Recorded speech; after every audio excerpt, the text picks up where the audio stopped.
Muy buenas noches a todos nuestros participantes por estar el día de hoy aquí. Agradecemos su puntualidad. El día de hoy comenzamos con nuestro conversatorio y damos la cordial bienvenida a nuestras 4 ponentes. Vamos a dar inicio leyendo la parte de una descripción de cada una de ellas.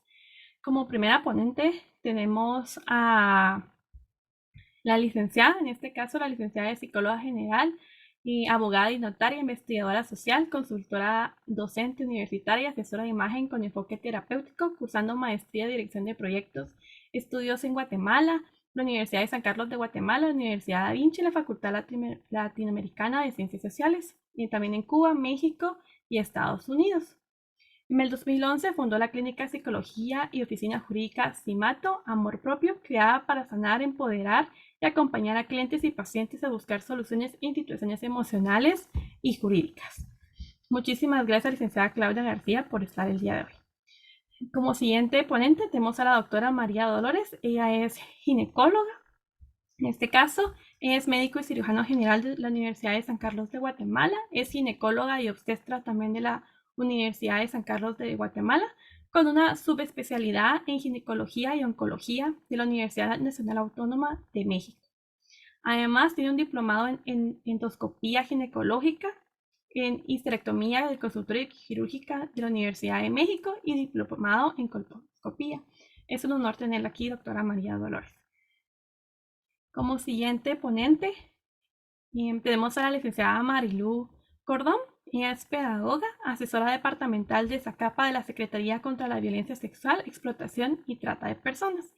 Asesoría sobre la ruta de interinstitucionalidad de atención integral a víctimas de violencia sexual y maltrato a sí mismo sobre la ruta de abordaje integral de embarazos en niñas y adolescentes menores de 14 años de edad. Ha sido invitada para realizar capacitaciones sobre la prevención de los delitos de violencia sexual, explotación y trata de personas en instituciones públicas y privadas. Ha organizado capacitaciones en el sector turístico y hotelero sobre el protocolo interinstitucional para la respuesta inmediata frente a casos de explotación sexual. Ha promovido y participado en actividades de recuperación en el espacio público con la realización de murales informativos. Ha dirigido 8 escuelas para familias en el marco de prevención de delitos de violencia sexual y crianza positiva. Siendo así, le damos el honor a la licenciada Marilú Cordón por estar el día de hoy. Como última ponente del día de hoy tenemos a la doctora Nancy Sandoval. Ella es médico y cirujana egresada de la Universidad de San Carlos de Guatemala con una especialidad de medicina interna del Hospital Roosevelt, un máster internacional en enfermedades parasitarias tropicales por la Universidad de Valencia, España, con una maestría en enfermedades infecciosas del Hospital del Mar, Universidad Autónoma de Barcelona, España. Pasada presidenta de la Asociación Guatemalteca de Enfermedades Infecciosas AGI y de la Asociación Mesoamericana y del Caribe de Infectología ASENCAI. Es jefe del Servicio de Medicina Interna e Infectología del Hospital Roosevelt, miembro titular del Consejo Nacional de Prácticas e Inmunizaciones CONAP, profesora titular del Pregrado de Medicina Internacional de la Universidad Rafael Andívar y es nuestra chair de la OLCD Capítulo Guatemala. Es un honor tenerla aquí, doctora Nancy Sandoval. Muchísimas gracias a nuestras 4 ponentes. En este caso vamos a dar las instrucciones generales para nuestro conversatorio. Como sabemos, nuestro conversatorio es titulado Protocolo de Atención a Víctimas o Sobrevivientes de Violencia Sexual. En este caso vamos a tener la introducción de cada una de ellas según la rama que tiene y al finalizar las introducciones vamos a tener la parte del conversatorio. Igual, por si tienen algunas dudas, nuestros participantes, ya sea aquí en el Zoom o en Facebook Live, las pueden dejar en el chat y al finalizar tendremos un espacio para poder resolverlas. Agradecemos el tiempo de cada uno de ustedes. Vamos a comenzar con nuestra primera introducción abordada por la licenciada Claudia García. El tiempo es suyo, licenciada. Muchísimas gracias. Muchas gracias y buenas noches a todas. Es un gusto para mí estar hoy acá compartiendo con ustedes un poco de mi experiencia. Es bastante valioso, digamos, este tiempo, ¿verdad? El tener estos espacios para actualizarnos y también socializar pues nuestros conocimientos, ¿verdad? Es muy importante para mí que le den estos espacios a la salud mental porque sí hay mucha necesidad de cuidar nuestra salud mental, sobre todo en situaciones como lo que es la violencia sexual, que es un problema político-social y que puede dañarnos en cualquier momento de nuestra vida.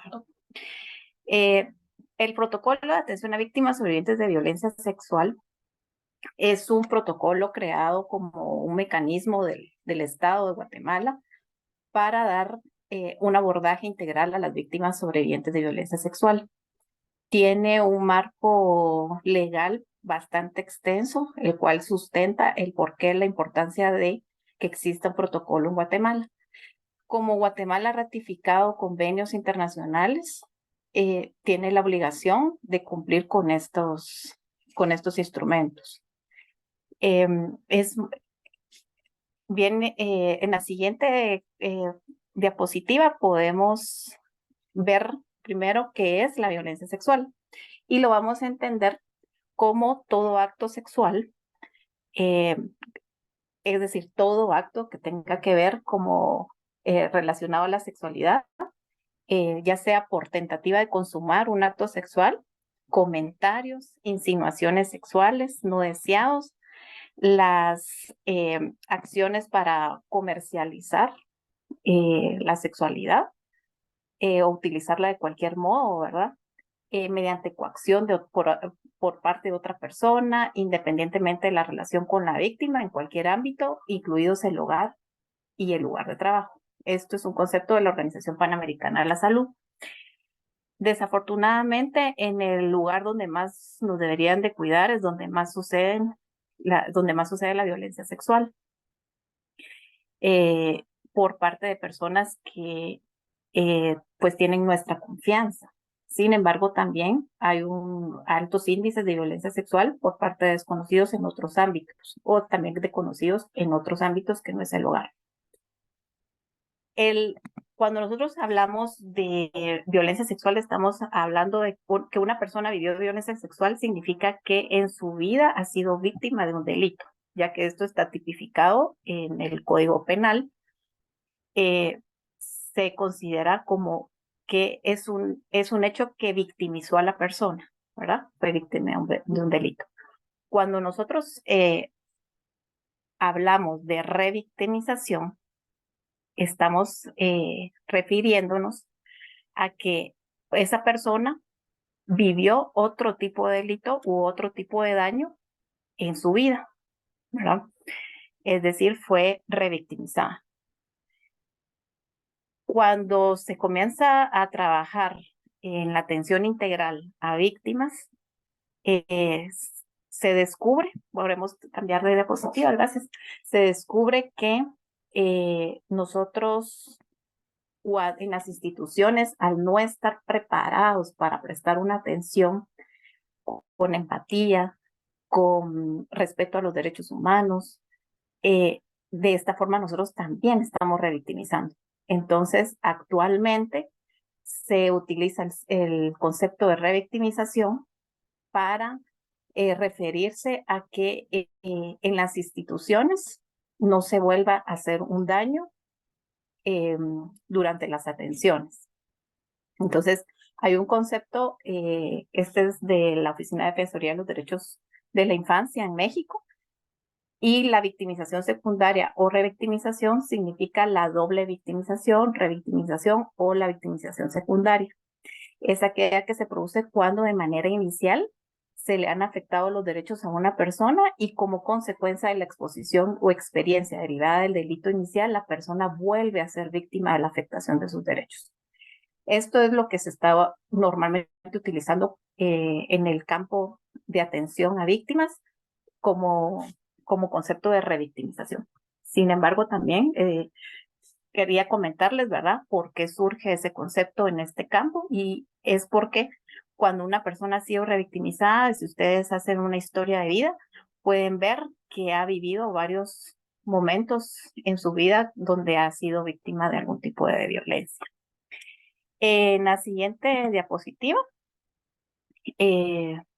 podemos observar, ¿verdad?, otro concepto del Fondo de la Población de las Naciones Unidas en El Salvador, y específicamente a lo que se refiere con victimización secundaria o revictimización, en el campo institucional se refiere a que es el resultado de la respuesta inadecuada, indiferente, incomprensiva e insensible de las instituciones y los individuos hacia las víctimas. La victimización secundaria se deriva de las relaciones de la víctima con las instituciones sociales, servicios sociales, sanitarios, medios de comunicación, jurídicos, etc. Quería empezar por este tema porque no solo el ser víctima de un tipo de delito de violencia contra la mujer es algo sumamente estresante y traumático. Imagínense ustedes vivir una situación de esas donde cuando uno busca el apoyo, pues lo que encuentra es una respuesta inadecuada, indiferente, insensible. Esa situación resulta mucho más traumática de lo que podía ser, ¿verdad? Y muchas veces la respuesta que se da, no solo en las instituciones, sino que la respuesta de las redes de apoyo de, de las víctimas de violencia eh, es a veces más doloroso, ¿verdad? Como les digo, de lo que fue el hecho, porque era, digamos, el apoyo que se buscaba, la comprensión, y no se tuvo. Entonces, es importante que primero conceptualicemos a qué nos referimos con la atención en crisis, qué podemos hacer para prevenir esa revictimización. Crisis es definida por Slaikeu como un estado temporal de trastorno y desorganización, caracterizado principalmente por la incapacidad del individuo para abordar situaciones particulares, utilizando métodos acostumbrados para la solución de problemas y por el potencial para obtener un resultado radicalmente positivo o negativo. ¿A qué nos referimos con eso? Podemos cambiar, gracias. Nos referimos a que cada uno de nosotros tiene una forma de reaccionar, ¿verdad? Ante situaciones estresantes o traumáticas. Y todo esto depende de nuestros recursos psicológicos subjetivos que hemos desarrollado durante nuestra vida, como también el apoyo social con el que contemos. Quiere decir que en un momento de crisis, no todas las personas van a reaccionar de manera similar. La forma de vivir la experiencia traumática y su evolución va a depender de esos factores, ¿verdad? Como los individuales, subjetivos, el apoyo social, pero también factores vinculados al evento, es decir, la gravedad del evento, el agresor del evento, qué tipo de relación se tenía con el agresor, el tipo de daño, tipo de dolor, todo eso cambia entre las personas, ¿verdad? Que viven estas situaciones traumáticas. Y todos esos factores van a determinar si se van a desarrollar algunos síntomas psicopatológicos postraumáticos o no, ¿verdad? Por eso es muy importante la atención en crisis, porque esto nos va a permitir evaluar el tipo de evento sin profundizar, ¿verdad? En detalles, y también nos va a permitir evaluar el tipo de recursos psicológicos o de apoyo social que tenga la persona, ¿verdad?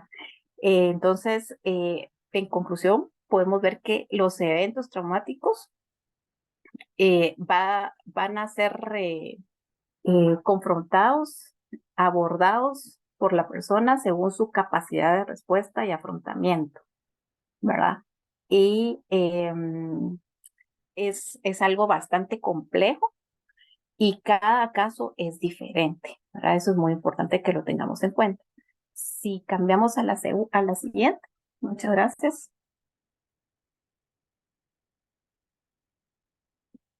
Bueno, entonces, la intervención en crisis es definida como el proceso de ayuda dirigida a auxiliar a una persona o familia a soportar un suceso traumático, de modo que la probabilidad de debilitar los efectos, ya sea estigma social, daño físico, se aminore y la probabilidad de crecimiento se incremente, ¿verdad? Como que las personas puedan durante el proceso de recuperación tener nuevas habilidades en la vida, más opciones de vida, ¿verdad? Porque ante, digamos, un hecho de esta magnitud, lamentablemente en una cultura como la nuestra, ¿verdad? Donde pues hay muchas ideas estigmatizadas, machistas, ¿verdad? Hacen que el impacto psicológico para las personas que lo viven sea bastante difícil imaginar, ¿verdad? Que pueden salir adelante o que puedan recuperarse. La siguiente, por favor. En el abordaje a la salud mental de víctima de violencia física y sexual, entonces, para poder brindar una atención en crisis que no revictimice, tenemos que considerar primero que nada que una violencia sexual es una emergencia. Se tiene que tomar como emergencia que requiere una atención integral, es decir, primeros auxilios psicológicos. Y estos primeros auxilios psicológicos pueden ser brindados por cualquier profesional que sea parte de ese equipo de profesionales, ¿verdad? De diferente interdisciplinario que atiendan a la víctima. No hay ninguna diferencia entre, bueno, en cuanto digamos, al carácter de emergencia, no hay diferencia entre una persona que vivió recientemente la violencia sexual y llega dentro de las primeras 24, 48, 72 horas, 120 horas, que alguien que vivió la violencia sexual hace 10 años. ¿Y esto por qué? Psicológicamente sí se debe de considerar como una emergencia, porque primero que la persona que lo vivió recientemente sí se en crisis, ¿verdad? Y la persona que lo vivió hace más tiempo ya desarrolló trastornos mentales. ¿A qué me refiero? Trastornos del humor, ya sea depresivos o de ansiedad o estrés postraumático, bajo problemas de autoestima, ¿verdad? Entonces, es una emergencia, siempre, ¿verdad? Porque es un daño que se hizo y tiene sus consecuencias. Eh, una de las estrategias importantes a realizar en el momento de crisis es utilizar la técnica de apoyo primera línea ANIMA. Esta es una estrategia de la Organización Mundial de la Salud en la que se brinda una atención considerando cinco aspectos. La atención de escuchar, ¿verdad? Que quiere decir brindarle la atención a la víctima en un lugar con privacidad auditiva y visual, ¿verdad? Es decir, que nadie más escuche, que nadie la vea, ¿verdad? Cuidar su privacidad, ¿verdad? También estamos hablando de que en este momento es importante escucharla atentamente y con empatía y prestar atención tanto a lo que ella dice como a lo que ella calla, ¿verdad? Y prestar atención a la comunicación no verbal, ¿verdad? Mostrar que se comprende cómo se siente. Es importante, antes de continuar, hacer mención que yo me estoy refiriendo a víctimas porque han sido víctimas de un delito.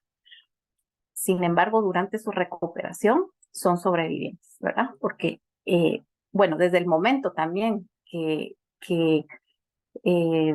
llegan a buscar la atención o ya son sobrevivientes, ¿verdad? Ya se buscan el recuperarse, el sanar, el empoderarse, ¿verdad? Entonces, la siguiente línea de ANIMA es no juzgar y validar, que es la N. Y acá lo más importante es asegurarle a la persona que no tiene culpa de lo sucedido y explicar, ¿verdad?, que los cambios en el estado de ánimo van a ser habituales y que irán mejorando con el seguimiento psicológico, ¿verdad? Porque durante en una violencia reciente, eso es una situación en la que es por la información, que son sensaciones, sentimientos, emociones, toda la experiencia, es demasiado difícil de procesar. Entonces el cerebro eh, se disocia, ¿verdad? Hay momentos en los que uno no se recuerda, hay, hay unas emociones como ira, eh, angustia, ¿verdad? Que hacen que pues la persona sienta mucho malestar psicológico, pero estos pueden ir cambiando, ¿verdad? En la medida que vaya recibiendo su tratamiento y el apoyo, ¿verdad? De la red de apoyo. La otra línea es la I, de informarse sobre las necesidades y las preocupaciones. Acá lo más importante es evaluar y responder a las diversas necesidades y preocupaciones que tiene la víctima sobreviviente de violencia sexual, porque puede tener necesidades emocionales, físicas, sociales y lingüísticas, ¿verdad? Acá es bien importante ayudarla a que exprese qué es lo que necesita y lo que le preocupa. Ajá. Porque cada uno de nosotros interpreta las experiencias de diferente forma. Y aquí es muy necesario que nosotros evitemos hacer preguntas como ¿por qué sucedió esto? O alguna otra pregunta que pueda parecer acusadora o juzgadora, ¿verdad? La otra línea de atención es la M, de mejorar la seguridad. Esto es muy importante, ¿verdad? Porque una persona que se siente en un lugar seguro va a poder, digamos, expresarse mejor y va a poder tener un tratamiento más adherente, ¿verdad? Tanto en psicología como médico y social. Mejorar la seguridad significa evaluar las opciones y recursos que se tienen, eh, tener a una persona de confianza, ¿verdad? Como un familiar o un amigo cercano, e investigar, ¿verdad? Si también es primera vez que sucede o hubo algunos otros hechos previos de violencia, ¿verdad? Esto es con el tiempo que la persona puede ir expresando, ¿verdad? Hay, según mi experiencia, ¿verdad? Cuando a una persona vive una situación de violencia reciente, pero lamentablemente ya tenía una pasada, es a veces muchísimo más doloroso eh, recordar el evento pasado. Es como que como que se abriera una herida, ¿verdad? Que ya tenía mucho tiempo. Entonces, por eso es que hay que tener, pues, mucha empatía, ¿verdad? Para poder acompañar a una víctima sobreviviente. La otra línea es el apoyar, y acá en apoyar es muy importante brindar información sobre servicios, sobre el tratamiento, la importancia del tratamiento integral, eh, asegurarse, ¿verdad?, que la persona pueda satisfacer sus necesidades, resolver sus preocupaciones, proveerle información que le va a servir, ¿verdad? Y en la siguiente diapositiva, entonces solo a manera de resumen, ¿verdad? Vemos como los aspectos más importantes: asegurar privacidad, seguridad, respeto y empatía, libre de prejuicios, ¿verdad? Y explicando el proceso de atención. Brindar contención emocional, eso es lo más importante en atención en crisis, ¿verdad? Aquí nos estamos enfocando en el primer momento en el que estamos atendiendo a una persona que tiene una violencia reciente. Es más importante escuchar que hablar, ¿verdad? En la siguiente diapositiva, ¿verdad? Otra cosa muy importante es registrar los indicadores de daño psíquico y signos de peligro. Digamos, si hay ideas suicidas, si, si ya han pasado o sea, si ya lleva mucho tiempo la violencia, si hay autoagresiones o si hay algún otro tipo de síntoma psicótico, ¿verdad? También es muy importante registrar todos esos indicadores, ¿verdad? Que puede haber y para poder hacer las referencias pertinentes también y poder también hacer un plan terapéutico de seguimiento y de recuperación. También en esta primera atención en crisis es muy importante brindarle la opción de continuar con el seguimiento, ya sea por parte de la persona que la está atendiendo o bien realizando una referencia para consultas psicológicas de seguimiento. Hay una red de atención a la víctima y ahí se puede buscar, digamos, el apoyo para poder continuar con consultas psicológicas, ¿verdad? También reforzar la información y la importancia del tratamiento médico, del proceso legal y la atención social. Todas las disciplinas son muy importantes y lo vamos a ver después con las siguientes profesionales. Una persona que ha vivido una situación de violencia reciente, sí es bien importante que siga con su tratamiento médico, con su proceso legal y atención social y psicológico. Ahora, a diferencia de una persona con una violencia pasada, ya el tratamiento médico podría ser diferente por si hay una ETS o un embarazo, ¿verdad? El proceso legal también es diferente y la atención social también y psicológico, como les comentaba, ya puede haber un trastorno, ya se haya desarrollado un trastorno, ¿verdad? Entonces, todas las personas que han vivido violencia sexual pueden ser apoyadas, no importa si ha pasado muchos años o es reciente, ¿verdad? Sin embargo, en el protocolo de atención se hace mucho énfasis en lo que es la violencia reciente. Ahora, para terminar, en las siguientes diapositivas vamos a encontrar a dónde acudir, ¿verdad? A dónde acudir para buscar el apoyo y podemos acudir a instituciones, ¿verdad? Que está en la diapositiva anterior,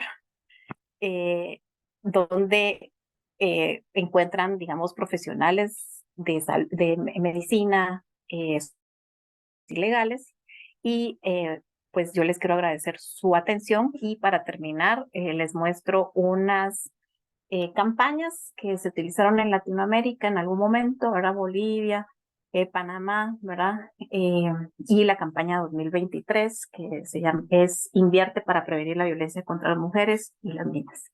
Muchas gracias por su atención, muy amables.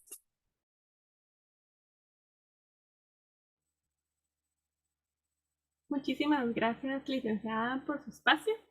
Vamos ahorita a pasar a la licenciada Marilu Cordón.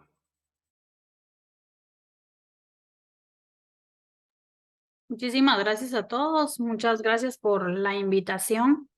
Creo que es de suma importancia que abramos estos espacios para poder intervenir, porque en algunas ocasiones creemos pues que ya se saben algunas cosas, pero al final es bueno aprender de cada profesional que expone desde su especialidad, ¿no?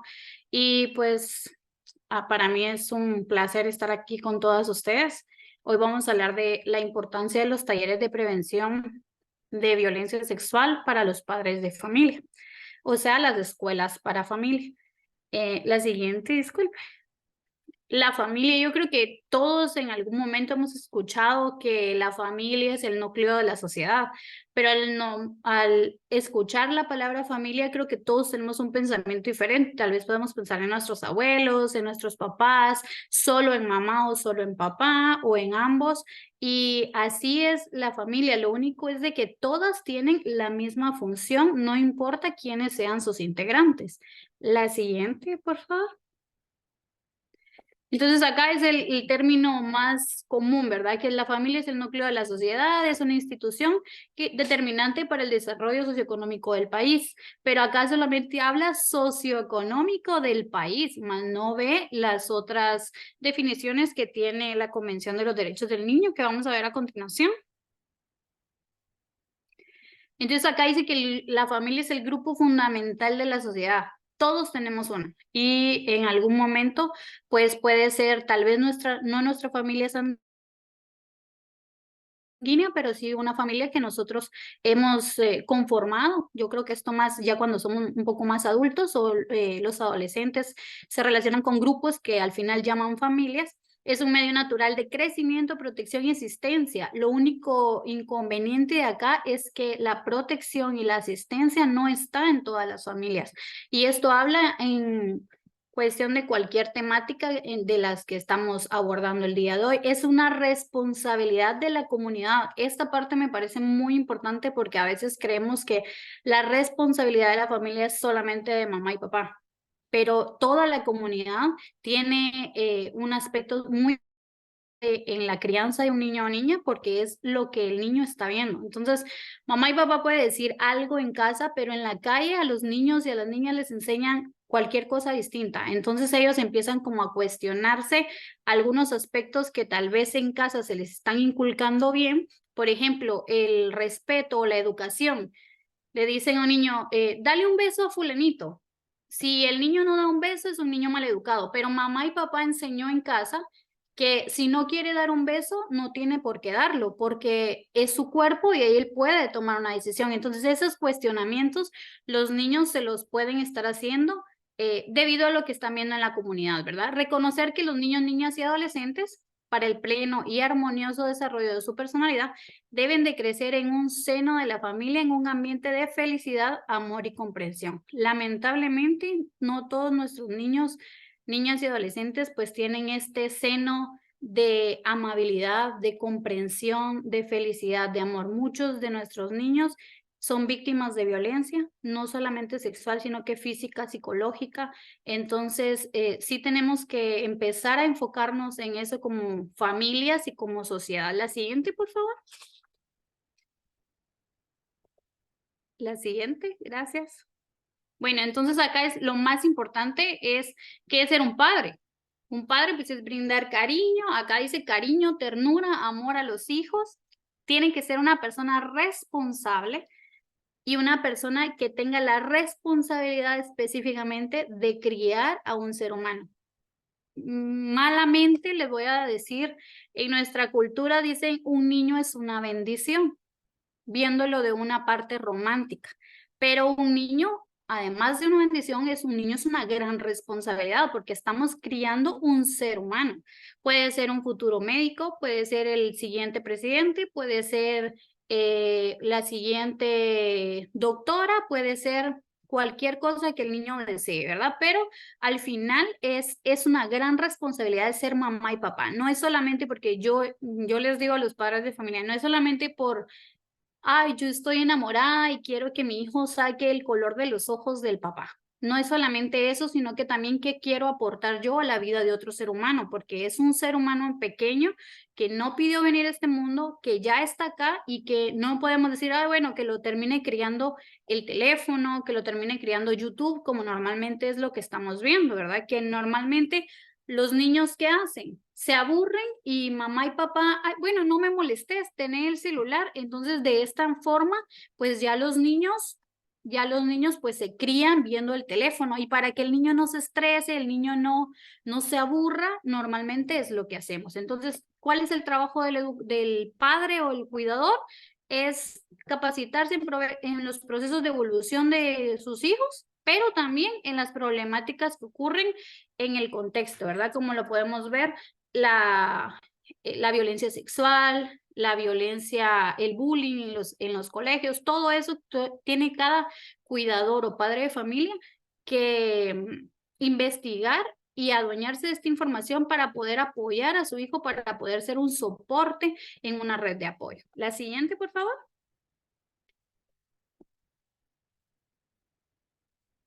Es la Perdón, sí.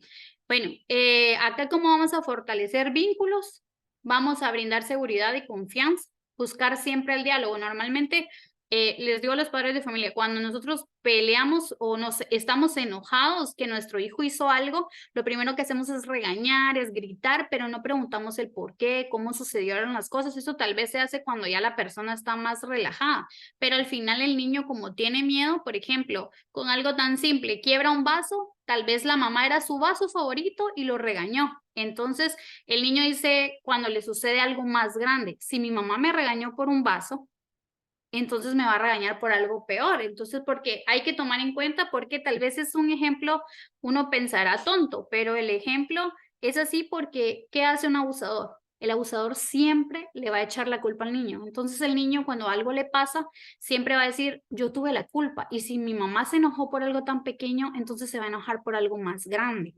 Entonces, reaccionar de forma apropiada, que es lo que decíamos, y rápida ante las necesidades y dar apoyo.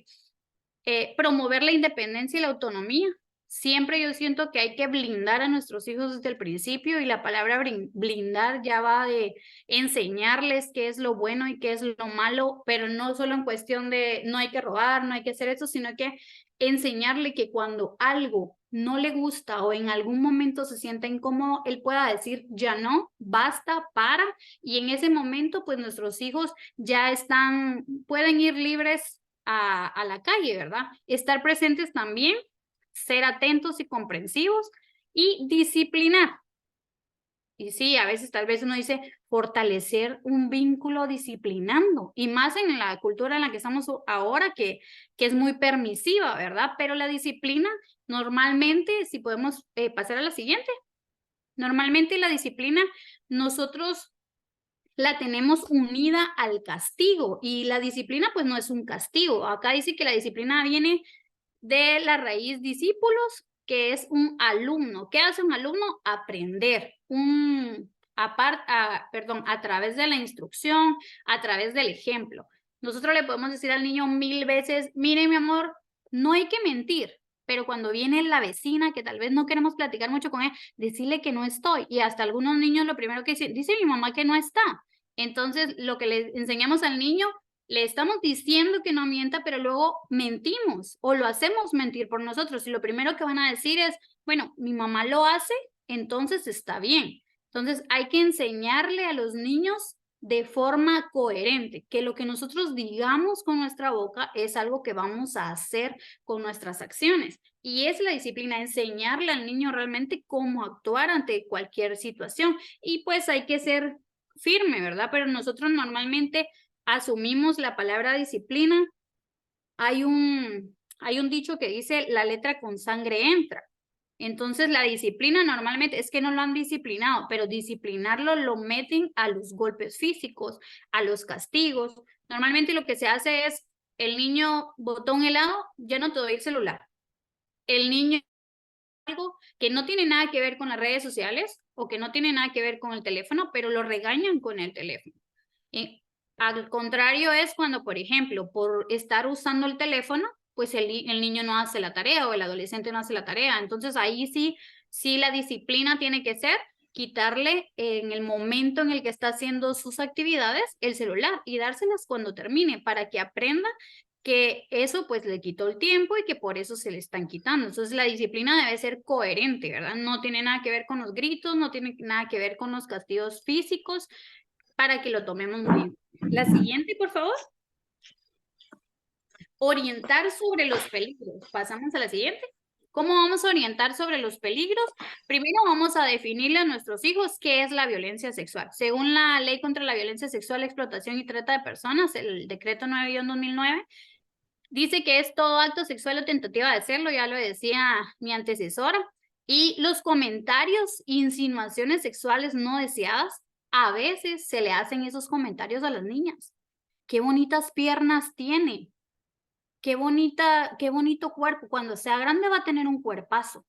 Entonces a veces creemos que ese tipo de comentarios son bastante comunes o normales o no tienen nada de malo, pero realmente sí tienen algo de malo. O por ejemplo, para mí una insinuación muy mala es cuando le preguntan a un niño de 4 años, un adulto,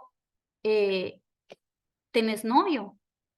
Eso para mí es malísimo. ¿Cómo un adulto puede decirle a un niño que es su novio o que si tiene novio?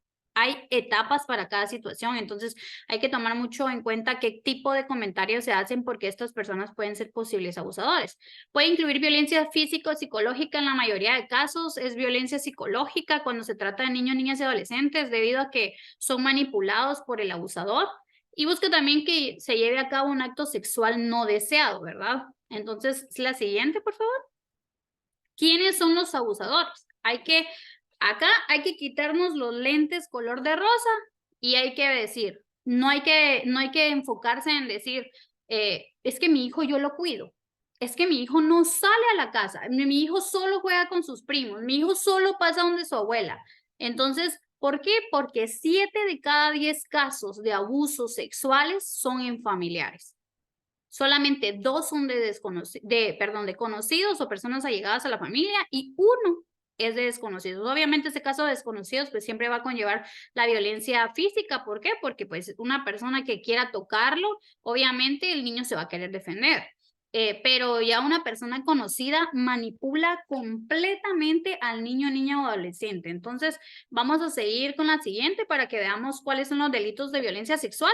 Siempre citando el decreto 9/2009 que está en vigencia en Guatemala, pues agresión sexual es, este no lleva penetración, pero sí es, por ejemplo, el robo de un beso, es que alguien los toque a la fuerza, es que alguien los obligue a tocar a otra persona a la fuerza, eso es agresión sexual. La violación, pues ya lo decía la compañera anterior, que es todo acto de penetración.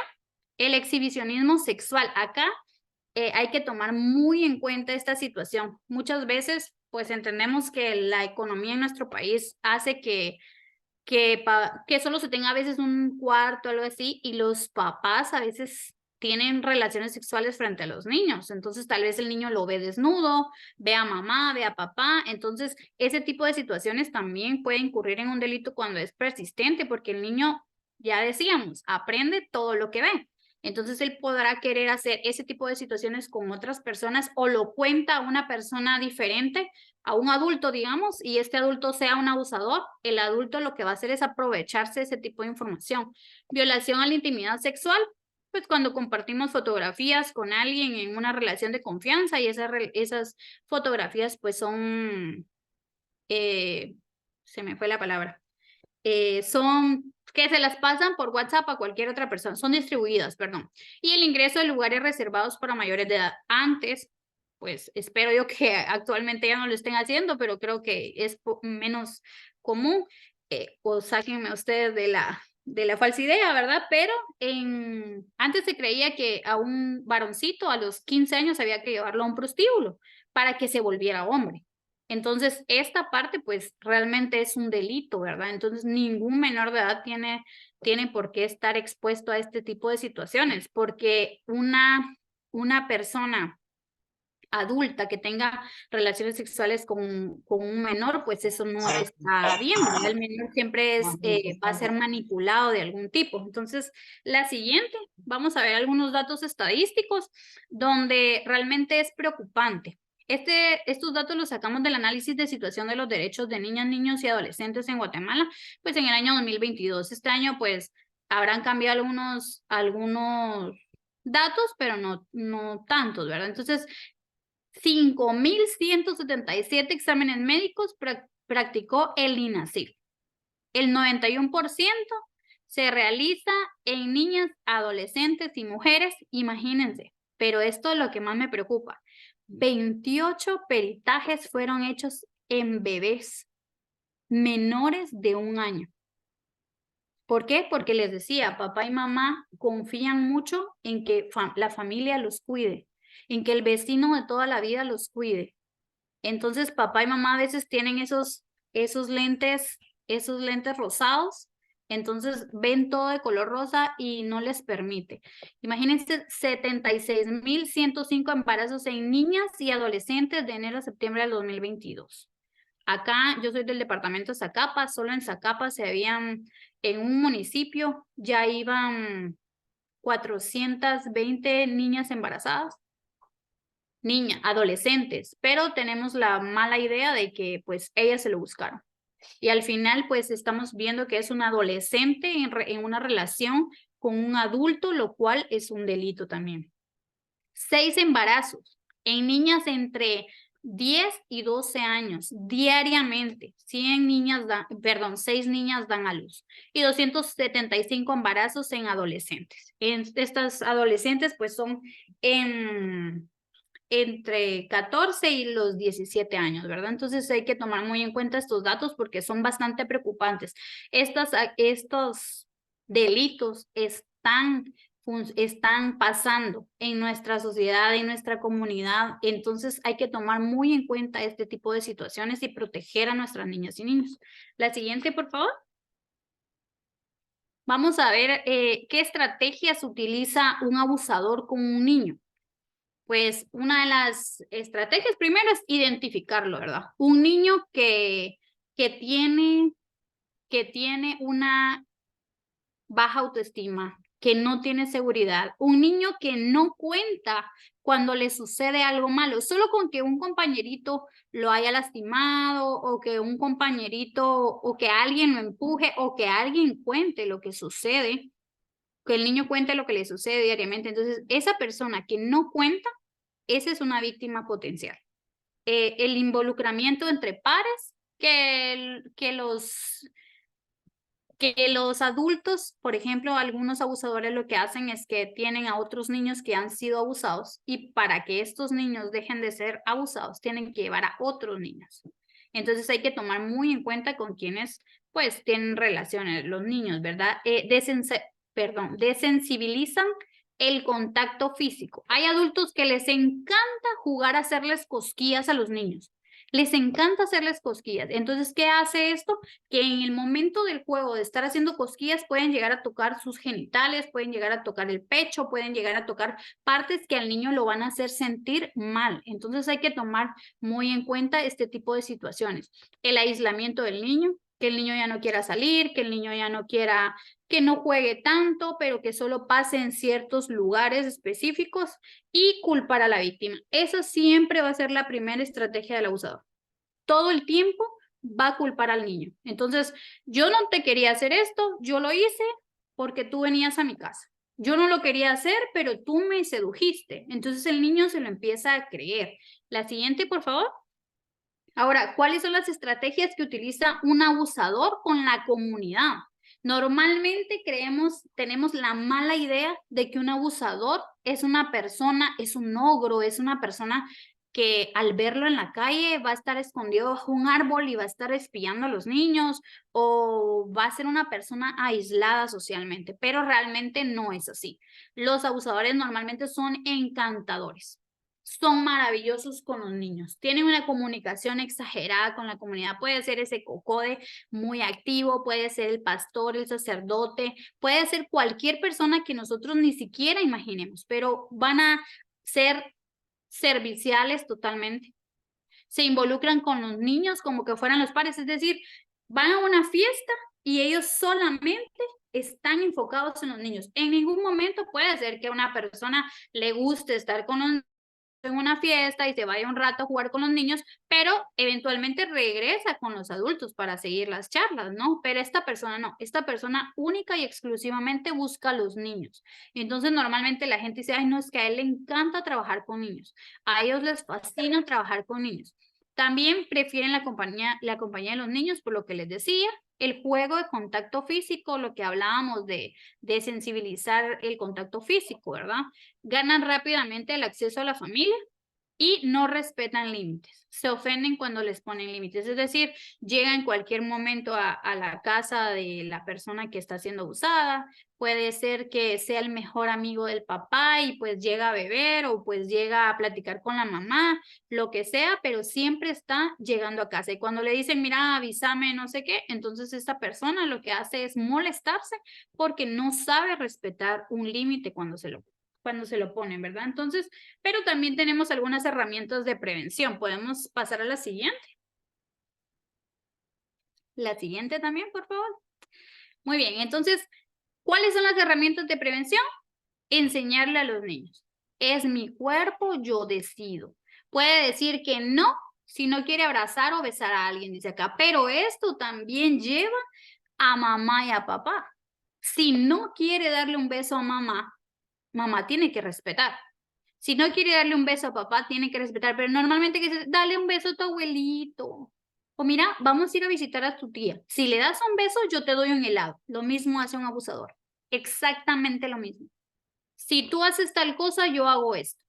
Entonces el abusador siempre va a hacer lo mismo. Entonces no le estamos enseñando al niño a que él puede decidir quién lo puede tocar y quién no lo puede tocar. Porque le dice, mami, no te quiero dar un beso. Ay, entonces tú no me querés. Entonces, como no lo quiere, el niño tiene miedo a pensar que su mamá o su papá piense que no lo quiere. Entonces, obviamente, ¿qué hace? Bueno, dar un beso, aunque él no quería dar un beso. Entonces, no le estamos enseñando a respetar sus límites. Entonces, cualquier adulto puede hacer con su cuerpo lo que quiera. Y luego, el siguiente, mis partes íntimas, mis partes privadas o mis partes íntimas. Nadie puede tocar mis partes privadas. Nadie. Nadie puede permitirme que se toquen las partes privadas. Si esto sucede, le cuento a cualquier persona de confianza. Eso hay que decírselo a los niños frecuentemente, ¿verdad? Entonces, enseñarle a los niños principalmente cuál es el nombre correcto de las partes privadas. Porque en lugar de decir vulva, se dice, ¿qué? La cucaracha o el panito. Entonces, puede llegar el niño y contar una historia o puede decir, alguien viene, le toca su parte íntima y va a decir, mami, fíjate que alguien me vino y me tocó el pan. Entonces va a decir, si va a la escuela o algo así, yo siempre doy este ejemplo, va a la escuela o algo así, entonces, le tocó algo de la refacción. Es cierto, mi amor, la comida no. Entonces, no estamos analizando a diferencia de que un niño venga, mami, mira, fíjate que alguien vino y me tocó mi vulva o me tocó mis pechos. Entonces ya el papá reacciona de una manera distinta, ¿verdad? Entonces hay que, primero que nada, enseñar que las partes perdón, que las partes privadas no se tocan.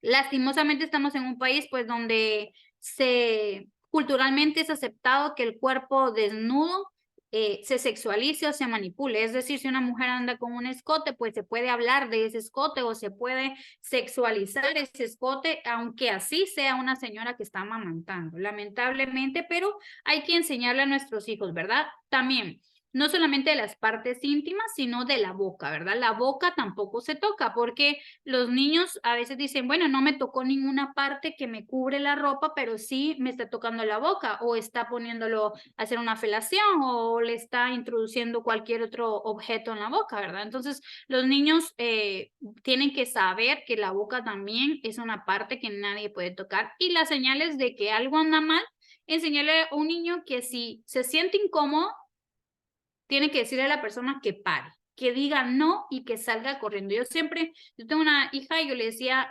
cuando alguien venga y te quiera tocar, tú grita y decir que no, ella no lo entendía en su momento, en edades muy bajas, pero al final creo que poco a poco lo fue entendiendo. Entonces, siempre hay que enseñarle a los niños cómo, si te duele la pancita, si te sentís muy nervioso, si sudás, si el corazón se te acelera, es que te sentís incómodo. De esa forma, enseñarle cómo se siente más o menos algún sentimiento, ¿verdad? Para que los niños aprendan a reconocer la incomodidad y que ellos puedan alejarse de ese espacio. A la siguiente, por favor.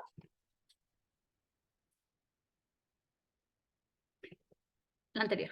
Las personas de confianza, enseñarle quiénes son las personas de confianza, a quienes le pueden contar ciertas situaciones. Mamá, ahí puse de ejemplo mamá, papá, las abuelas, los maestros, porque los maestros al final se vuelven la figura materna o paterna en la escuela, ¿verdad? Porque al final incluso hay algunos niños que se equivocan y dicen mamá a la maestra. Entonces, porque la maestra funge una función bastante importante. Los secretos, es importante enseñarle a nuestros hijos que no deben guardar secretos y cuáles son los secretos buenos y cuáles son los secretos malos. Y es importante también que nuestro círculo familiar entienda que ningún adulto por ninguna circunstancia puede tener un secreto con un menor.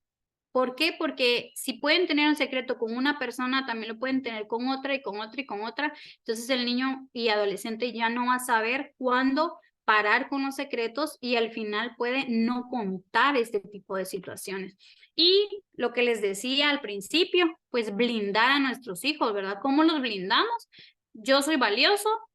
Cuando nos sentimos felices, seguros, nosotros ya sabemos cuál es nuestro valor. Entonces, enseñarle al niño siempre valorar su opinión, conectar con él, escucharlo, decirle cuánto lo amamos, pero no solamente te amo, y luego en las acciones le enseñamos al niño o niña a, a pensar que no. O sea, mi mamá me dice que me ama, pero me pega. Mi mamá me dice que me ama, pero me deja encerrado. Mi mamá no me escucha, no me entiende, más que todo cuando son adolescentes, ¿verdad? Porque cuando son adolescentes llega una etapa pues, que mamá y papá se convierten en el peor enemigo, porque al final solo se ven los defectos y defectos de los hijos, más no se ve una parte de amor. Esto es algo que se les pregunta en las escuelas para familias que hemos tenido. He tenido escuelas para familias con adolescentes y con los padres y les pregunto a ellos cuándo fue la última vez que su mamá o papá les dijo te amo, y algunos hacen unas caras de hace mucho, y les digo a los papás, vean, ¿y cuándo fue la última vez que su papá le dijo, es que usted no hace nada bien, usted hizo esto, de lo otro? Y a ellos dicen todos o levantan la mano, y les digo a los papás, vean, hay que ponerle ojo a eso. ¿Por qué? Porque si su hijo no se siente valioso con el papá o con la mamá, ¿qué sucede? Él va a buscar con quién sí sentirse valioso, con la familia. Y algunas veces también los adolescentes pues son convocados a maras, ¿verdad? ¿Por qué? Porque la mara, ¿qué les dice? Nosotros somos una familia. Entonces yo no te voy a dejar, yo voy a hacer todo por ti. Y la mamá y el papá en casa los está regañando constantemente. Entonces obviamente no. Y bueno, también como comentario es que normalmente nosotros hacemos, yo quisiera hacer una actividad cortita, tal vez si me ayudan ahí. ¿Qué se le dice a un niño normalmente para cuidarlo? Siempre dicen, si te pasa algo, me lo decís inmediatamente. Y si te pasa algo, nada más me lo digas, ¿qué le va a hacer a una persona? Yo la mato. Yo mato a cualquiera que te haga esto a ti. Yo me lo contás inmediatamente, yo mato a esa persona. Entonces, ¿qué estamos haciendo? No le estamos brindando una buena información a nuestro hijo. ¿Por qué? Principalmente porque le decimos a nuestro hijo, me lo contás inmediatamente.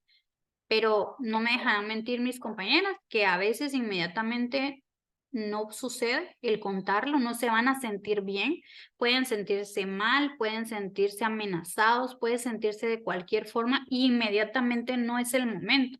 Entonces puede pasar un tiempo del abuso y luego va a decir el hijo, yo no lo quiero contar porque mi mamá me dijo que lo contara inmediatamente y no se lo conté inmediatamente, entonces ya no me va a creer, ya no me va a querer escuchar o me va a regañar porque es una orden, me lo contaste inmediatamente.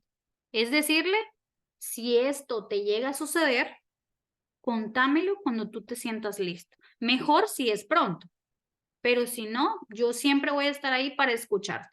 Y la otra cosa es no decirle, si qué te pasa, yo mato a la persona. No, porque les decía, ¿quiénes son más frecuentes los abusadores? Los abusadores son familiares. Entonces puede ser que el niño sí esté recibiendo abuso de un tío, de un abuelo, de papá, de mamá. Pero ¿qué va a suceder? El niño no va a querer que lo maten. Porque quiera o no, le está haciendo daño, sí, pero es su familiar. Le tiene cariño. Entonces él no va a querer. Además, si mi mamá mata o papá mata, ¿qué va a suceder? Él se va a ir a la cárcel y se va a quedar solo. Entonces, yo mejor no digo nada porque mi mamá va a hacer esto, ¿vale? Entonces hay que decirle al niño, mira, yo no voy a hacerle nada, solo voy a hacer todo lo necesario para que esta persona ya no siga cometiendo este tipo de delitos, para que esta persona ya no vuelva a hacer esta situación con nadie más. Entonces, a los hijos los protegemos de esa forma, no dándoles las órdenes, ¿verdad? Y los vamos a proteger mirándolos, dándoles amor. ¿Por qué? Porque un hijo, un niño, una niña, un adolescente observado, acompañado, es un niño que va a ser, miren, no podemos evitar que nuestros hijos sean abusados. no se puede evitar que reciban bullying, no se puede evitar que sufran de alguna manera, pero sí podemos minimizar esa situación. O sea, podemos hacer todo nuestro mayor esfuerzo para que sea la mínima probabilidad de que un niño, niña o adolescente sea víctima de uno de estos abusos. Entonces, la importancia de estos talleres para padres de familia es explicarles esto. Es explicarles que no se puede proteger a los niños todo el tiempo, pero que sí podemos minimizar que esta situación suceda. ¿Por qué? Porque el niño ya desde pequeño va a estar blindado con mucho amor, blindado con atención, sabiendo que si le sucede algo puede contárselo a mamá, puede contárselo a la maestra, a papá, a cualquier persona que esté en su entorno. Y es importante que los niños y niñas sepan lo que es educación sexual. Lamentablemente, en nuestra cultura, en nuestra sociedad, pues al hablar de educación sexual se malinterpreta. Creen que se les va a enseñar cómo tener relaciones sexuales o se les van a enseñar cierto tipo de cosas que tal vez ellos no quieren por su religión o por lo que sea, pero sí es muy importante que los niños y niñas sepan, por lo menos en las escuelas se les enseña cuáles son las partes del cuerpo y que hay que bañarse pero no se les enseña que no hay que tocarlas, que el nombre correcto hay que decirlo siempre. Miren, es increíble que desde los pequeñitos, que tal vez doy un cuento de partes íntimas y todo esto, se les diga a los niños las partes íntimas y ellos todavía se ríen, aún estando diversificados, desde el más pequeño hasta el más grande, al decir el nombre de una parte íntima, pues se ríen.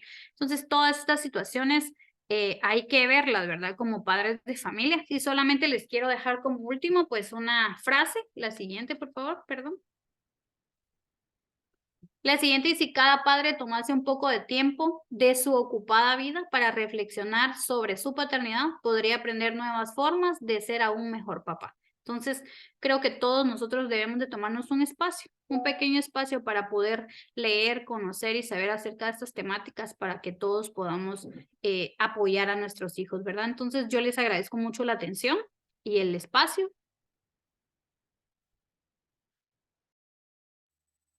Muchísimas gracias, licenciada, por tan excelente ponencia. Vamos a continuar con nuestro cronograma. En este caso tenemos la participación de la doctora Nancy Sandoval desde la perspectiva de un infector. El tiempo es suyo, doctor. Muchas gracias, Carmen, por la coordinación y la gestión junto con Estefan y todo el equipo. Pues vamos a avanzar y ahora voy a compartir mi pantalla.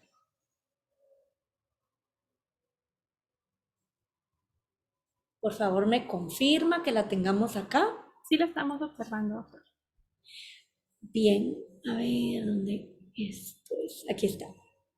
Bueno, pues continuando con el programa, vamos a hablar un poco ahora sobre la intervención para la prevención de infecciones de transmisión sexual y la vacunación en esta parte del abordaje. Quisiera decir que es sumamente importante, luego de este panorama que han hecho amablemente y cómo nos han llevado en un recorrido en la parte de la detección. Y yo voy a entrar un poquito en qué necesitamos o qué es lo más prioritario en el momento en el que nos encontremos desde el punto de vista infectológico, ¿sí? Lamentamos que no podemos tener la parte de la revisión ginecológica previamente, pero vamos a tratar de complementarlo y que trate de quedar acá claro cómo sería el abordaje.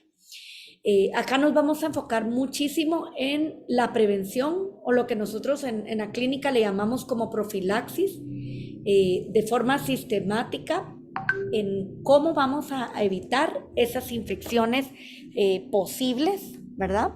Sobre todo recordar que no siempre a este momento van a haber síntomas posiblemente porque algunas veces vamos a estar únicamente en el periodo de incubación o en algunas infecciones que no siempre son sintomáticas, ¿sí? Entonces, ante ello, vamos a dar tratamiento, que es eso que llamamos profilaxis. Hay una infección que se llama que le llamamos tricomoniasis y que por los efectos colaterales que puede producir o los fármacos que vamos a dar, casi siempre vamos a ver si no tiene síntomas la paciente y si hay secreción o no, y si hacemos una tinción y vemos que en ese momento pues no se presenta, algunas veces ese tratamiento lo vamos a posponer hasta la semana, pero generalmente lo vamos a dar a los 7 días. Y luego más adelante lo voy a mostrar así en algoritmos.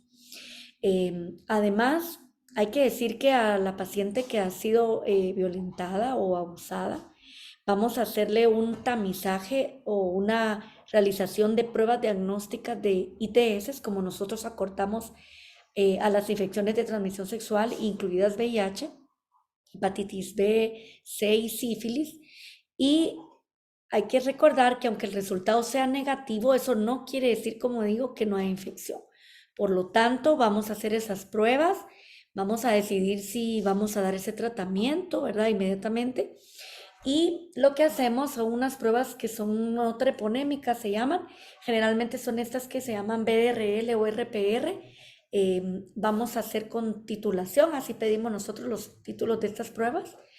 Y luego vamos a hacer unas pruebas también confirmatorias, sobre todo al inicio, que va a ser ese día de la valoración, a los 3 meses, a los 6 meses y a los 12 meses. Hay como 3 partes en las que vamos a enfocarnos, no solamente en el tamizaje, como llamamos, para esa detección, porque recordar que en el caso de VIH sobre todo, la paciente pues pueda que no haya generado anticuerpos en ese momento, y entonces vamos a hacer un seguimiento a los 3, 6 y 12 meses, dando una orientación, obviamente siempre antes de hacer la prueba, y esa consejería que es muy importante, pero no solo vamos a hacer ese tamizaje, sino además vamos a hacer esa administración de la PrEP o la profilaxis, ¿verdad? En este caso. Hay antibióticos que vamos a administrar. Acá les puse una fotita, sobre todo de las ETS que más frecuentemente pueden existir en este caso. Y este es el tratamiento que vamos a dar, y yo les puse un asterisco que adelante veremos un algoritmo que más visualmente más fácil que lo podamos tener claro.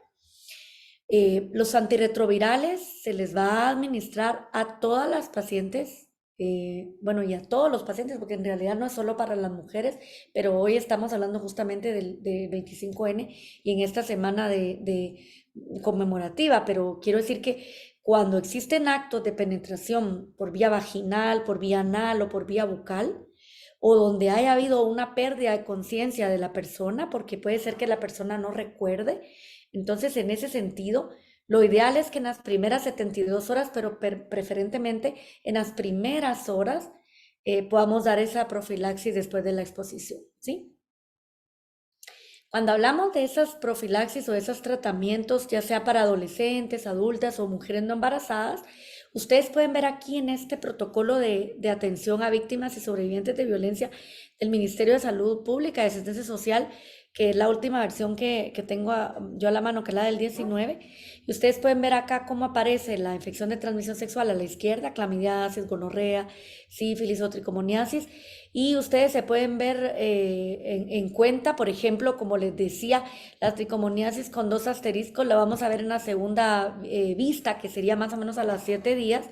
Pero esto cuando la paciente no tiene síntomas evidentes, porque si lo vemos en la valoración y en la extensión, pues sí vamos a tener que tratarlo desde un principio. ¿Y cómo lo vamos a saber? Pues una leucorrea o una secreción maloliente o con un olor como a pescado, ¿verdad? O como que huela mal, una secreción maloliente o amarilla, ¿verdad? En ese sentido, pues lo tratamos de una vez. Acá ven ustedes, por ejemplo, los fármacos, ¿verdad? Las primeras opciones. Ustedes se fijan que aparece, pues, por ejemplo, acitromicina. Puede ser que la paciente sea alérgica o no contemos con ese fármaco y damos una segunda elección como doxiciclina.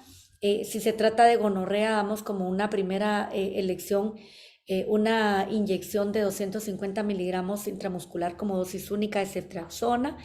pero si no contamos con ella, una segunda opción de doxiciclina, o sea, alérgica de la paciente o alergia de la paciente. Y en el caso de sífilis, ¿verdad? Que nosotros detectemos, generalmente pues damos penicilina, a menos que el paciente sea alérgico, y entonces lo que vamos a ver es una vigilancia estrecha para ver si vamos a desensibilizar o aplicar un tratamiento posterior a haber hecho esta desensibilización. A su derecha pueden ver la presentación y concentración de los fármacos. Esto generalmente lo hacen en un centro de salud o en un centro de atención que la persona puede acercarse allí, y ahí están los kits, ¿verdad? En las clínicas de violencia, la mayoría de hospitales pues los cuentan con ellos en horarios de emergencias, y esto es como lo que se recomienda. Pero es diferente si se trata de una mujer embarazada. En el caso de la mujer embarazada, aquí lo que podemos ver básicamente es que hacemos, pues, por ejemplo, el tratamiento ya con sífilis, ¿verdad? Con penicilina, casi siempre hacemos esa administración intramuscular, o según como la paciente nos cuente la alergia o no, como les decía. Y en el caso de niñas o niños que han recibido esta violencia sexual, ¿verdad? O son sobrevivientes, también tenemos este cuadro, y ustedes lo pueden ver acá. Sobre todo cuando son niños más chiquitos, lo vemos y lo titulamos a través de kilo de peso. Cuando las personas adultas tienen un riesgo moderado o alto para exposición en el caso de VIH, es decir, que el victimario, por ejemplo, utilizara drogas endovenosas, o hay que recordar que todos los niños o niñas se consideran como alto riesgo, o que la persona que ha sido agredida no recuerde qué pasó porque probablemente hubo alguna utilización de un sedante o alguna colocación que se ha escuchado que le coloquen alguna mantita o algo que la duerman o no recuerde. Acá utilizamos la profilaxis, estas combinaciones que ustedes pueden ver acá. No es necesario que las apunten o que se las memoricen. Acá abajo les dejé la bibliografía, y más adelante al final les muestro una fotita de la guía, y esto casi siempre lo pueden encontrar en los centros donde se le brinda la atención a las pacientes. Eso sí, si la persona que ha sido violentada, la mujer o la niña, tiene sospecha de que esté embarazada o tiene serología positiva para virus B o virus C, hepatitis, en este caso pues no vamos a dar de primera línea dolutegravir, ¿verdad? Entonces, solo para que lo tengamos en cuenta, estos son como los regímenes de tratamiento. Si la mujer está embarazada o está dando el lactar, entonces aquí los fármacos que se recomiendan pues son tenofovir, emtricitabina o raltegravir. Para las personas que tienen duda ahorita dicen, pero ¿y esto qué cuesta? ¿Dónde lo venden? Estos fármacos están disponibles pues en las clínicas de atención, por ejemplo en los hospitales, que casi siempre pues es dependiendo la hora a la que suceda, pues en las emergencias siempre hay ubicadas pues estas clínicas. Cuando son menores de 2 años y han sido expuestos a esta violencia sexual, pues damos esto, pero no lo damos en tabletas, porque acuérdense que estos niños pues son más chiquitos y hay que hacerlos por kilo de peso. No les damos las cápsulas grandes, sino que casi siempre lo hacemos a través de soluciones jarabes, por decirlo así, ¿verdad? Entonces lo que se da son soluciones, se dan en jeringas, ¿verdad? Y estas son formas pues más accesibles para los niños. Lo mismo si pesa menos de 35 kilos o si pesa más de 35 kilos. Hay niños que pesan más de 35 kilos y que ya se puede utilizar pues algunas tabletas pues ajustadas a su peso, y están acá, por ejemplo, las combinaciones de dosis fijas algunas, y algunas son dosis fijas combinadas para que no tengan que tomar tantos fármacos como se hacía antes. Hablando un poquito de las otras búsqueda de infecciones de transmisión que pueden ser sexuales, hablamos de hepatitis B o C, pero recordar que la hepatitis B no solo te transmite a través de esta forma. Hablamos de exposición a través de las mucosas rotas o lastimadas, a través de contacto con sangre o líquidos corporales que están infectados. En este caso, saliva, líquidos menstruales, vaginales, seminales. Y otra cosa es que también pueden sobrevivir fuera del organismo y 7 días después todavía ser reinfectantes, ¿verdad? Si entran en el organismo de una persona que no tiene la vacuna. Por esto es que es importante saber si los pacientes han tenido el esquema de vacunación completo y por eso hacemos un llamado siempre a los padres y a los cuidadores a tener al día las vacunas de los niños, las niñas y todos los adultos que también tenemos que tenerlas al día. Lo que hacemos es hacer pruebas de detección de hepatitis B, de hepatitis C, esos paneles de hepatitis le llamamos nosotros, y esto se hace en el momento de la valoración inicial, a los 3, a los 6 y a los 12 meses, siempre viendo estas pruebas. Además, se va haciendo de virus C, ¿verdad? Con el mismo periodo de tiempo para aprovechar la visita. Preguntamos por los antecedentes de vacuna, pero no, es decir, si la persona no recuerda su carnet, si no se recuerda si la ha recibido, nosotros tenemos que administrar la vacuna contra hepatitis B. Es decir, esto es parte del protocolo y esto es un recordatorio. Esto existe en todos los centros y puestos de salud, también en los centros de emergencia, ¿verdad? No posponerlo porque la persona esté muy nerviosa y no se recuerde. Y aquí les pongo yo un relámpago porque sí es cierto que cualquier trabajador sanitario, y aquí estoy hablando de médico, médica, enfermero, psicólogo, trabajador social, paramédico, quien le mire, ¿verdad? Siempre debe ser importante ese seguimiento para que salud mental valore, una atención prenatal en caso de embarazo, ¿verdad? Independientemente de la edad. Lo mismo la referencia en caso de una prueba positiva a todas las pruebas que hemos hablado. Esta es la guía que aparece, por ejemplo, en el programa y en el ministerio y pone que si el tamizaje de virus es positivo, que vaya a la unidad de atención integral del Hospital Roosevelt para hacer la confirmatoria de virus C y decir que en el hospital pues se cuenta con el tratamiento sin costo también y dar ese seguimiento pues semanal, hacer ese Papa Nicolau, pero toma de las muestras ginecológicas pues que no es mi área de expertise, pero hay que decir siempre un seguimiento sobre todo de estas pacientes acompañadas de una persona en el caso de las pacientes violentadas, que sea de su confianza, como han hablado ya quienes me han antecedido. Hablando de otras vacunas, quisiera decir que también tenemos que recordar tétanos. Yo sé que cuando uno piensa en tétanos siempre piensa en aquel clavo, en aquella lámina, en aquella accidente que uno puede tener, ¿verdad? Y uno dice, ay, se cortó.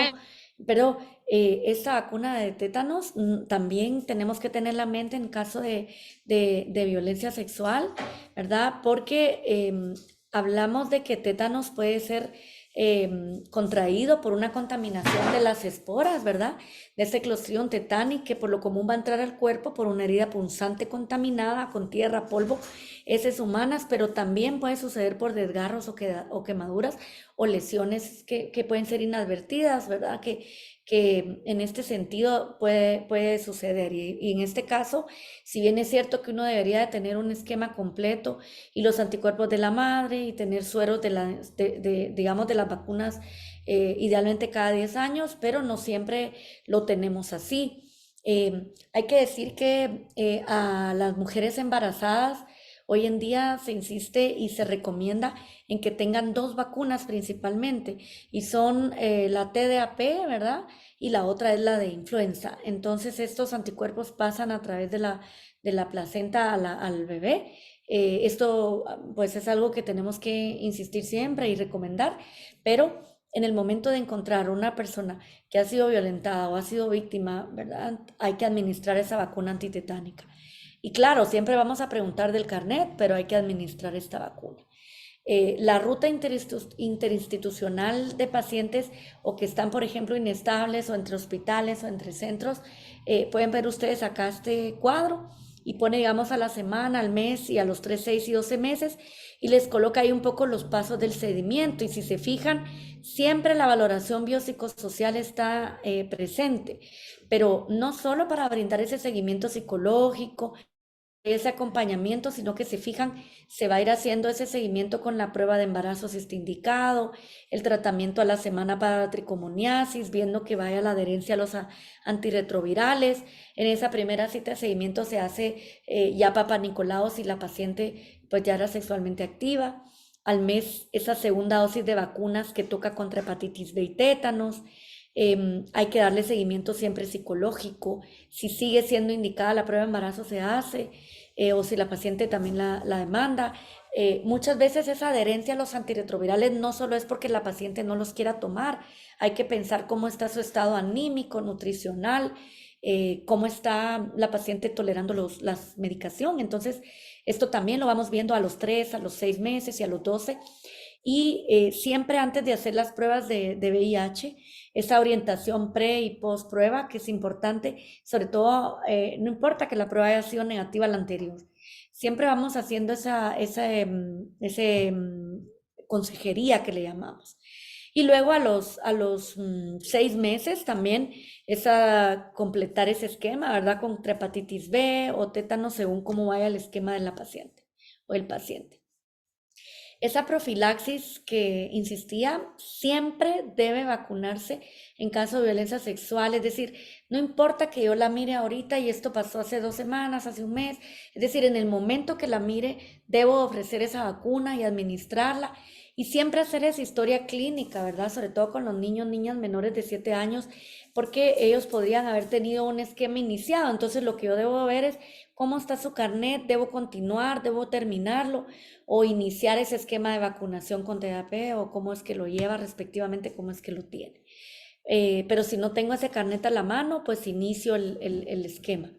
Y aquí tienen ustedes un poquito de recordatorio de 2 meses a menores de 7 años la pentavalente. Tuvo la vacuna, no la tuvo, entonces aquí tengo el esquema de vacunación y siempre voy valorando en la primera dosis en el momento de la consulta, a las 8 semanas le doy de la primera dosis, doy la segunda y a las 8 semanas de esa segunda le doy pues esa tercera dosis. Y si el paciente es menor de 18 años pero tiene entre 7 y 18 años, lo mismo voy a ir revisando, solo que aquí acorto a 4 semanas la primera dosis y la tercera dosis 5 meses después de esa segunda dosis de la hepatitis B pediátrica. Es decir, siempre va a importar que veamos el carnet, pero hay que hablar siempre con los cuidadores para poder hacer ese seguimiento. En las pacientes, por ejemplo, que no están embarazadas, pero que tienen, o embarazadas o no, que tienen más de 18 años y que ya son adultos, vamos a colocar esa dosis de hepatitis B y luego en ese momento, digamos, de la primera dosis, en esa consulta, y luego ya en la segunda dosis, que sería al mes, ponemos esa segunda dosis, y a los 5 meses después de la segunda vamos a colocar esa tercera dosis para completar el esquema. En el caso de que sean, digamos, mayores de 7 años o las mujeres embarazadas, pues como pueden ver acá, vamos a tener ese esquema también de la primera, segunda y tercera dosis, solo que acá vamos a tener entre el primer momento de la consulta y la segunda dosis pues un mes y en la tercera dosis pues 6 meses y la cuarta dosis a los 10 años después de la tercera dosis y así. Por eso es importante que recordemos que a esta embarazada con cada embarazo se coloca una TDAP porque esto es para la protección del recién nacido. Entonces, una vez más, vemos la importancia de la vacunación de la embarazada para la protección a los lactantes menores. Este es el protocolo de atención a víctimas de sobrevivientes de violencia sexual del que saqué mayormente esta bibliografía y me permito mostrarle estas dos infografías que me gustaron mucho. La muestro acá, esta de profilaxis post-exposición frente a VIH. Me gustó un poquito adaptarla, es de la Sanidad Española y explica qué es la profilaxis post-exposición. Muchos de nosotros estamos muy al día con ello porque no solo sucede para violencia sexual, también cuando existe un pinchazo que le llamamos nosotros o un accidente laboral, también es muy, muy similar a lo que sucede con esta profilaxis. Pero en caso de una relación sexual de riesgo, ya sea oral, anal, vaginal o que no se recuerde la persona que amanezca, por ejemplo, en un sitio y no sepa si ha sido violentada y tenga esta duda, debe acercarse a un centro y no posponer esa visita por miedo, vergüenza o tema que la van a estigmatizar o como bien decían las licenciadas que me antecedieron, que lo vayan a revictimizar. Si aquí hubo una relación no consensuada o consensuada, pero no hubo preservativo y no se conoce el estado de la persona en este sentido, si la persona tiene la infección, hay que acercarse a este sitio, hacerse esa limpieza, lavado, ¿verdad? Con agua y jabón, pero la preferencia es que en las primeras 6 horas, después de esa relación sexual o ese contacto sexual, se reciba la profilaxis. Si no se puede hacer en esas primeras 6 horas, pues lo ideal es que no pase más de 72 horas, porque conforme van pasando las horas, si ustedes se fijan, el riesgo va aumentando. Entonces eso es lo que vamos hablando, ¿verdad? Es una forma que, aunque no elimina ese riesgo totalmente, puede reducir más del 90% esa posibilidad, y esto pues puede ser muy útil. Esta es otra que me encontré muy bonita, ¿verdad? Que habla un poco de llamar a alguna línea telefónica. Nosotros lamentablemente no tenemos una donde haya una orientación de esta forma, pero me gustó un poquito como que se acerque a un centro de salud, que busque la farmacología, un acompañamiento, que venga siempre acompañado, si ven aquí el abrazo de la persona que está escuchando. Entonces, esto es lo que tenía para ustedes, y yo creo que lo voy a dejar acá para que tengamos unos minutos de poder comentar o resolver dudas. Así que lo dejo por acá, Carmen. Muchísimas gracias, doctora Nancy Sandoval, por su espacio y también por excelente ponencia. Vamos a dar ahorita el espacio para las preguntas del público. Voy a dejar unos minutos para que, si tienen alguna duda, puedan escribirla en el chat, ya sea aquí en el chat de Zoom o en el chat de Facebook Live.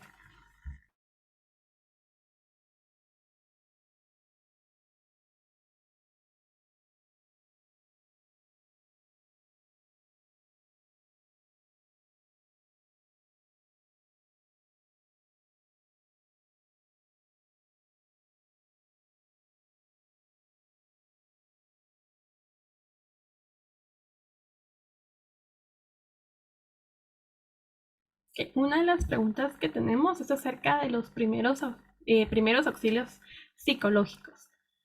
Pueden levantar la mano cualquiera de las tres que desee abordar el tema.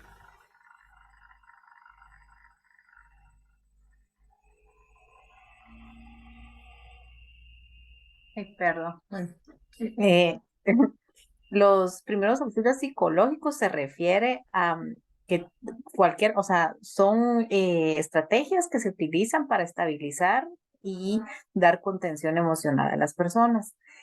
Puede ser utilizado por cualquier profesional de salud que esté en ese momento en el servicio, ¿verdad? En la clínica, ya sea el centro de salud, hospital o emergencia, en el lugar que sea. Y se tienen que tomar en cuenta los criterios de respeto, de no juzgar, ¿verdad? De dejar que se exprese y brindar seguridad y confianza, ¿verdad? Entonces, esto sí hay capacitaciones de...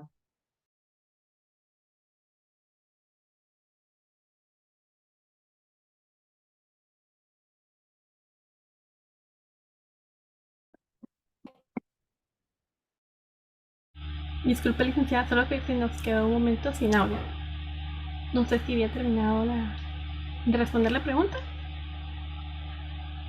Sí, ya había terminado. Era en conclusión, les comentaba que también que hay información, hay cursos de formación para, digamos, brindar primeros auxilios psicológicos, y esto puede ser aprendido por cualquier profesional, médicos, trabajadores sociales, enfermeros, etc. Muchísimas gracias, licenciada. No tenemos por el momento preguntas en el chat de Facebook ni en el chat de aquí de Zoom, entonces vamos a dar ya por concluido nuestro conversatorio, pero antes de esto quería también responder una pregunta que tenía Irma acerca de la conferencia, y pues quería comentarles que de parte de la OLCD del grupo 10, ¿verdad? Durante esta semana conmemorativa del 25N hemos tenido diferentes actividades en torno a este día de la eliminación en contra de la violencia hacia las mujeres. Entonces, nosotros los hemos estado haciendo a través del Facebook Live, así que pueden seguirnos en nuestras redes sociales, donde pueden también ver las actividades que hemos tenido. El día lunes tuvimos el taller de derechos sexuales y reproductivos, el día martes análisis del documental, Nosotras, el miércoles, el día de ayer, consentimiento de mi cuerpo, el día de hoy, el conversatorio protocolo de atención a víctimas o sobrevivientes de violencia sexual, y el día de mañana tendremos nuestra última actividad, el equilibrio entre el trabajo y vida, desafíos y soluciones para la salud mental de las mujeres. Así que, pues, todos cordialmente bienvenidos a nuestras actividades. Asimismo, la doctora Sandoval mencionó al finalizar el protocolo del VIH. El día de mañana también es el Día Internacional del SIDA, entonces también de parte de la AOLSD, el día jueves de la otra semana, también estaremos haciendo una conferencia respecto a ese tema para que también estén pendientes. Muchísimas gracias. Y vamos a compartir ahorita los diplomas de nuestras 3 ponentes. Y con esto daríamos por concluido.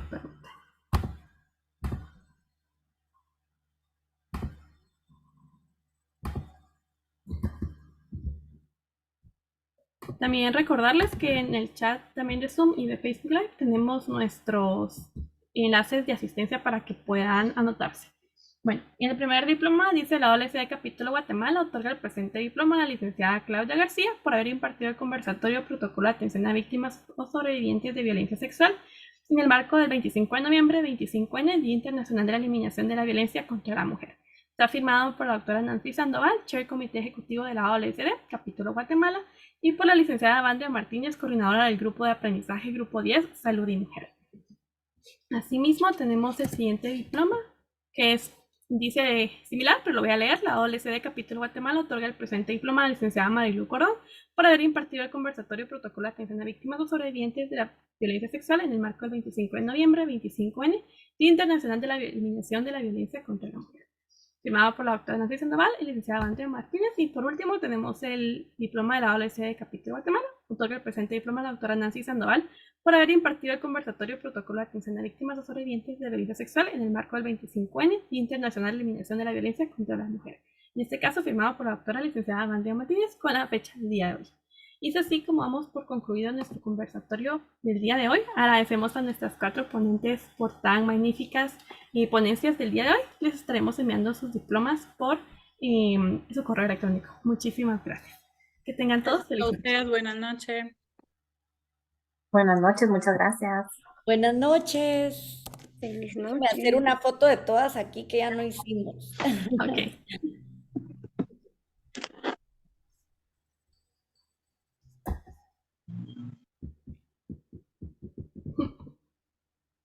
Abran ahí su cámara para que tomemos puedan, la foto. puedan salir, sí, las que puedan salir ahí, que no estén, bueno, si quieren salir en pijama también. A la cuenta de 3. 1, 2 y 3. Tomaré otra. 1, 2 y 3. Muchísimas gracias a todas por estar el día de hoy aquí. Que tengan feliz noche. Feliz noche, hasta luego. Buenas noches. Gracias. Adiós.